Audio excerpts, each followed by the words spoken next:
And as I was finishing reading First Corinthians, this word just jumped out every time. And it's kind of like God going, hey, would you like to see where all the other BS is coming from?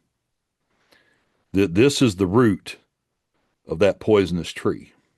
That word in the New King James Version is puffed up as far as pride. Right.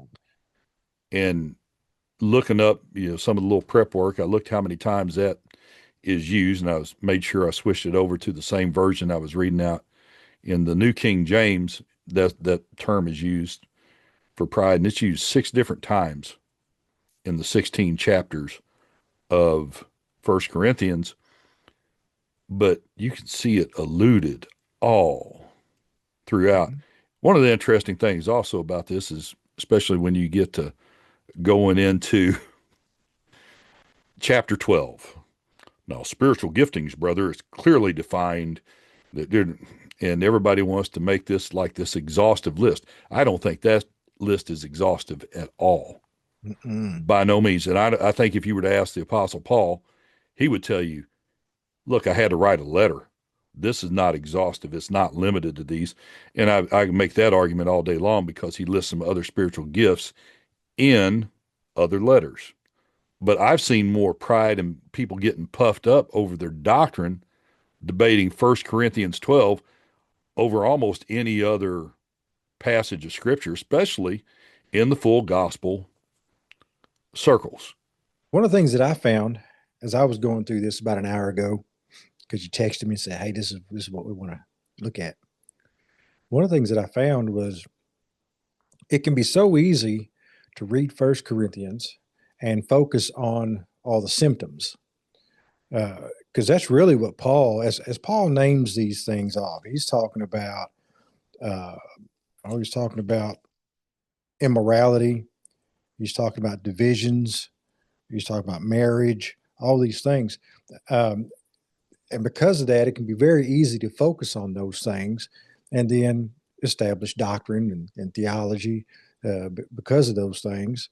When really, those are all symptoms of what's actually going on, symptoms of a larger problem. But our natural way of problem solving is to reverse engineer, and that if I can fix the symptoms or address the symptoms, Ooh. then I've somehow solved the problem. But we'll find that that's just not necessarily the case. And maybe we'll bring it out here in a little bit and show that all these are just they're symptomatic of other larger problems as we go through it. Well, that's the American healthcare industry in a nutshell. Hmm. Is you're reverse engineering due to symptoms. You're not addressing the root of the problem.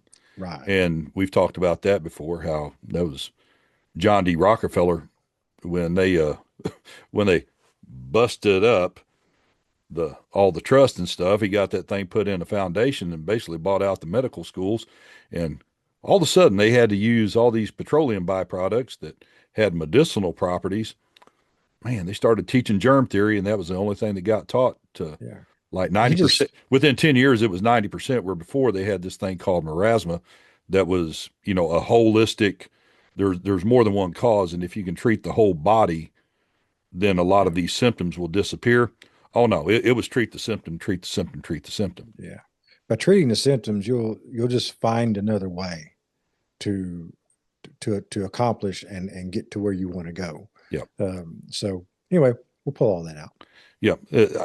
I recall I had an aunt, great aunt, and I remember this was the first time I've seen it, but I've seen it so many other times. She had bunions, and guess what? She got her bunions cut off. Got them. So her shoes fit better, and now her feet didn't hurt. Well, guess what? Within 3 years of getting those operated on, now her legs operated differently, Mhm. and it caused undue tensions, and she ended up having to get one knee replaced. Within 3 years, she's getting another knee replaced. Well, now she's walking different there. So now there's a hip replacement, and now there's some back. There's all this stuff that it's all related. You treated the symptom. Yeah. but The bunion, it's a chain reaction, and we do that with sin. the bunion was a warning Yeah, that something else was wrong. yeah. Yeah.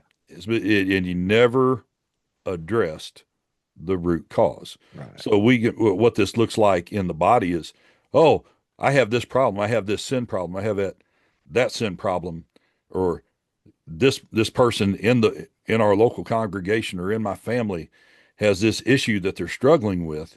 And we have some other mutual friends that have made they were struggling with a particular sin, but that sin was just a symptom.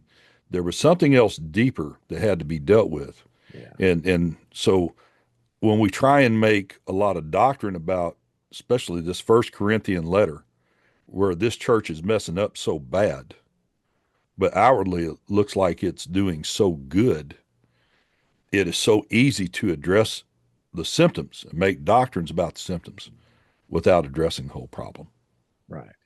Yeah. Getting so focused on the actions, the sinful actions, we forget about the sinful nature that's driving them. Ooh, and that really, that's the heart of the matter right there.